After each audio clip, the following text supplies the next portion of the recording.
প্রাচীন spirituality and modern সায়েন্সের মাঝে একটা মিস্টেরিয়াস কানেকশন, যে কানেকশনটা হলো আমাদের ব্রেনের সেন্টারে থাকা একটা endocrine gland which is called pineal gland, যেটা একটা পি-শেপড স্ট্রাকচার, যেটা সিক্রেট করে মেলাটোনিন হরমোন, যেটা আমাদের স্লিপ সাইকেলকে কন্ট্রোল করে।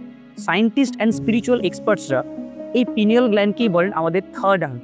মেডিটেশন অ্যান্ড ভিজুয়ালাইজেশনের সময় এই থার্ড আই অ্যাক্টিভেট হয়, অ্যান্ড তখন আমরা এক্সপিরিয়েন্স করি একটা হায়ার লেভেল অফ অ্যাওয়ারনেস। এই অ্যাওয়ারনেসের দুটো লেভেল হয়। একটা হলো লোকাল অ্যাওয়ারনেস, যেটা তুমি এখন দেখছো, শুনছো, টাচ করছো বা স্মেল করছো।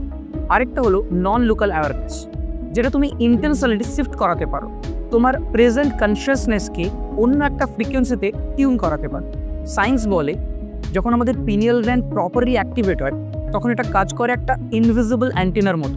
যেমন আমরা রেডিও ফ্রিকোয়েন্সি চেঞ্জ করে নিউ চ্যানেলে টিউন করতে পারি, সেরকমই আমাদের পিনিয়াল গ্ল্যান্ড আমাদের কনসিয়াসনেসকে টিউন করে অসংখ্য ইউনিভার্সাল ফ্রিকোয়েন্সির সাথে কানেক্ট করাতে পারে। তাহলে আমরা কি বুঝলাম?